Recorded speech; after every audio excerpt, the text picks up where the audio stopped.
So, good evening. We got the V200 now converted. I put the decoder in there. I will make an extra video when I put the other decoder in the other V200.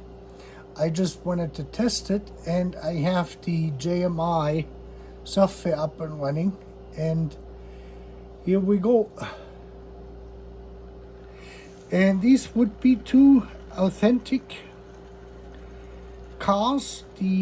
That engine would have basically pulled the way it is, the way you see it right now. This is about 50% speed.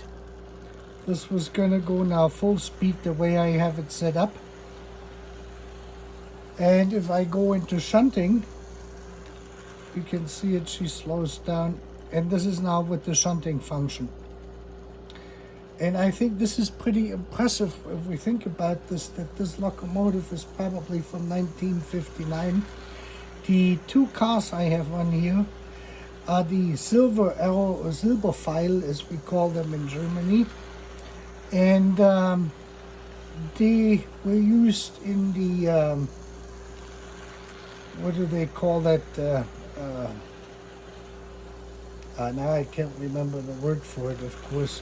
Nahverkehr, passenger regional trains, which had like less than 1 hour of running time.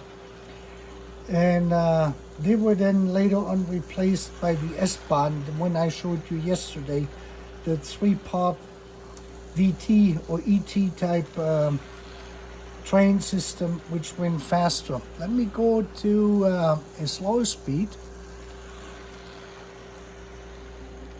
And these two river trains, they have cars, they have, let me get a little bit faster. They have the Märklin couplers. That's gonna be too fast. Let's go to this speed and now go to shunting. So this is how slow you can shunt with her, probably before she actually stops. I like the shunting feature. See if we can go any slower. Yeah. And I think this is pretty authentic.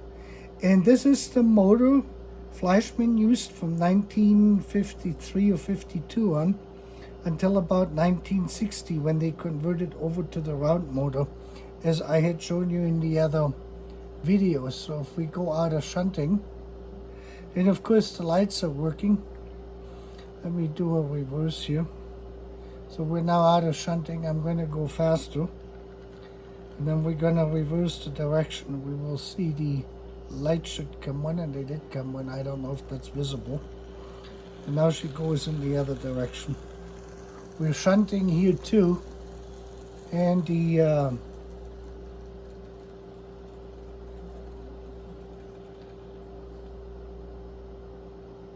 yeah, I'm pretty pleased with this for the age of what this locomotive actually can do. And even though the paint is a little bit blemished on this one, she's fully functional.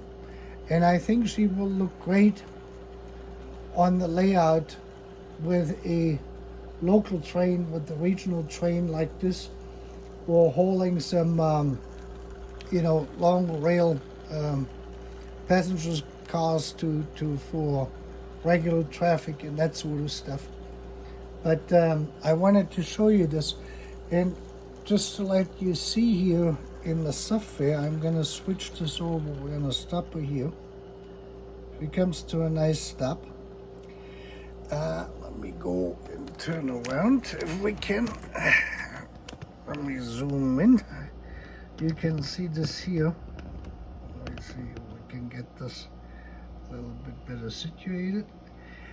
The way I add these, I go on the programming track and I add the new logo here like this, and I go to Electronic Solution Ulm. All I do is I basically click on this folder, and then I do the read from decoder. This works in JMI only on the programming track, so it won't do anything here at the moment. That's why we're getting the 308 error down here in the corner.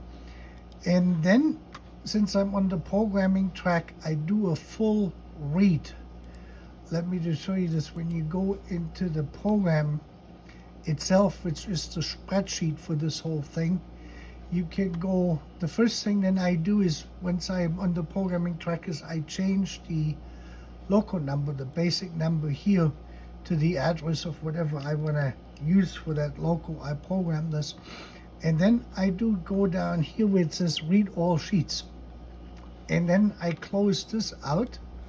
And that will usually ask you to save this. And then I restart JMI. And then I run the auto calibration feature for the ESU decoder for the motor assessment. And it comes then back. And on the value, I'm going to show you that again here real quick. This, you would find this here in the motor. Let me zoom in and we can read this better.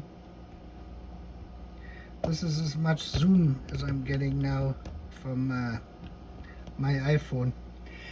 The back EMF came out to 48 when it read it, and I set it to 150 because that is approximately the voltage I have on the track. You want to probably set that to it.